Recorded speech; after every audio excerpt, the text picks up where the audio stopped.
চলমান ভারত পাকিস্তান উত্তেজনার প্রেক্ষাপটে নয়াদিল্লিতে এক সংবাদ সম্মেলনে ভারতের পররাষ্ট্র সচিব বিক্রম মিশ্রি জানিয়েছেন, ভারতের বিরুদ্ধে আরও হামলার আশঙ্কা ছিল বলে গোয়েন্দা তথ্য পাওয়া গেছে।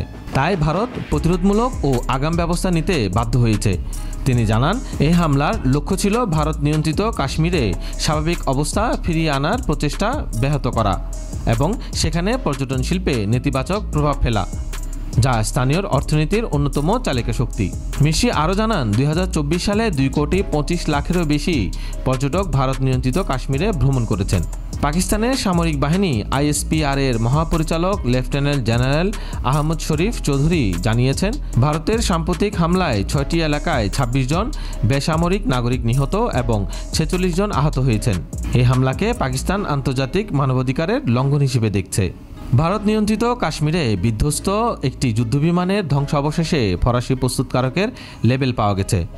পাকিস্তান দাবি করেছে, তারা ভারতের 3টি রাফায়েল সহ মোট 5টি যুদ্ধবিমান ভূপাতি করেছে।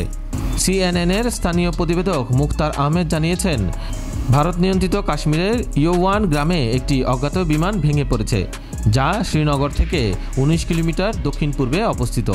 রয়টার্স জানায়, স্থানীয় সূত্রগুলোতে বলা হচ্ছে, একই সময় 3টি বিমান বিধ্বস্ত হয়েছে। ভারত পাকিস্তান সংঘর্ষ শুরু হওয়ায় জাতিসংঘের মহাসচিব অ্যান্টোনিও গুতেরেস উভয় দেশকে সাময়িক সংযম দেখানোর আহ্বান জানান।